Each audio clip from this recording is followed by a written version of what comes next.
Welcome to Around the Weird. Here's your host, the museum curator of the strange and unusual, Mr. Nothing. Thank you, mysterious voice, and welcome back to Around the Weird, a booktube channel where I talk about all the unusual and out of the ordinary literature that I've found in my travels. Today it is Poetry Thursday, so I want to talk about some interesting poetry that I found. One that is by a well-regarded author, and it is about overcoming adversity and oppression.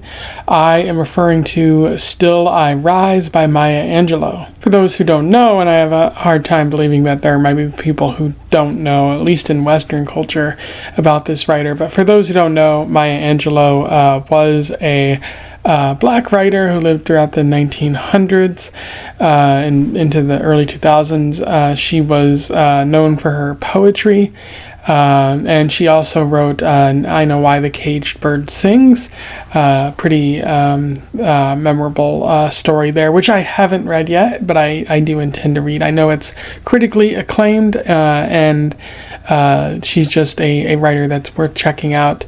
But she was also engaged in activism for the black community, speaking out about oppression and civil rights and things like that. And yeah, this is the first time I've encountered her work, although people talked about her in elementary school, and just highlighted all the things that she did, and for good reason. And I think she's one of the more notable writers, especially American writers. I consider this poem to be, because it's something that's been talked about for a while. It's probably a classic American poem at this point, highlighting the black culture in America, but also highlighting the need to overcome adversity through persistence, even in the face of overwhelming odds, which kind of spoils what I'm going to be talking about. Although overcoming adversity is not necessarily something that people have to do. It's just placed there because of racism and other such things. But that's another point entirely. We'll get there. But without further ado, let's talk about Still I Rise. I will read it, do a little bit of analysis, and we will move on from there. Still I rise. You may write me down in history with your bitter, twisted lies. You may trod me in the very dirt, but still, like dust, I'll rise. Does my sassiness upset you? Why are you beset with gloom? 'Cause I walk like I've got oil wells pumping in my living room. Just like moons and like suns with the certainty of tides, just like hope springing high, still I'll rise. Did you want to see me broken, bowed head and lowered eyes, shoulders falling down like teardrops, weakened by my soulful cries? Does my haughtiness offend you? Don't you take it awful hard, 'cause I laugh like I've got gold mines digging in my own backyard. You may shoot me with your words, you may cut me with your eyes, you may kill me with your hatefulness, but still, like air, I'll rise. Does my sexiness upset you? Does it come as a surprise that I dance like I've got diamonds at the meeting of my thighs? Out of the huts of history's shame I rise, up from a past that's rooted in pain I rise. I'm a black ocean leaping in wide, welling and swelling I bear in the tide. Leaving behind nights of terror and fear, I rise into a daybreak that's wondrously clear. I rise, bringing the gifts that my ancestors gave. I am the dream and the hope of the slave. I rise, I rise, I rise. And so that was Still I Rise, a very motivating poem, a very optimistic and hopeful poem in the face of adversity. In terms of analysis and whatnot, there's a little bit worth talking about with this. There's a lot worth talking about. You could pull this apart for days, I think. But it's the in terms of narrative, there isn't a strict narrative. It's mainly the narrator sort of addressing an oppressor, saying, "Why are you upset that I am doing great? You try to tear me down, but still I rise." And that is the mantra of the poem. That is the repeated aspect of the poem. Repetition is key here. In each verse she says, I'll rise. She says, you may trod me in the very dirt, but still like dust I'll rise. Just like hope springing high, still I rise, 'cause I laugh like I've got gold mines digging in my own backyard. You may kill me with your hatefulness, but still like air I'll rise. It's repeated multiple times. The main idea of this poem, the message that you're supposed to get from this, is that Maya Angelou and or the narrator, whoever you want to ascribe this to, will not be discouraged by your oppression. She will not be discouraged by your hate, your fear, your intolerance. She will keep on persisting, even though it might further make her a target for you.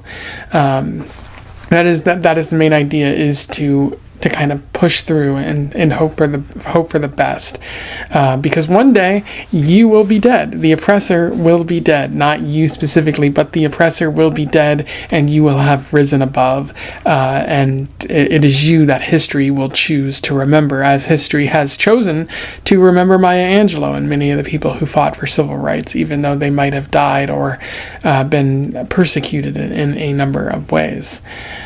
So that's an essential part of the poem. You also see the rhyme scheme used here. It follows a very classic A, B, C, B type of style. So you have history, lies, dirt, and rise, the rhyme there. You, gloom, wells, room. So gloom rhymes with room there.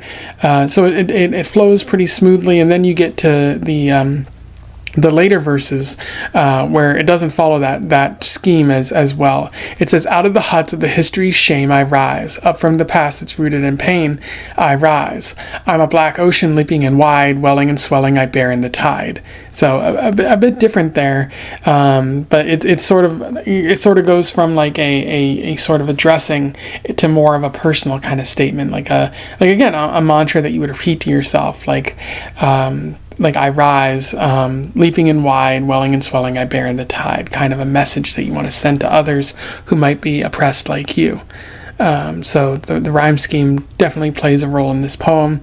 But I also the last verse stands out in particular to me.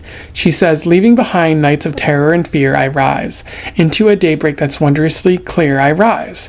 Bringing the gifts that my ancestors gave, I am the dream and the hope of a slave. And that really touches me. That really, hits me pretty hard. I rise, but I am the dream and the hope of a slave.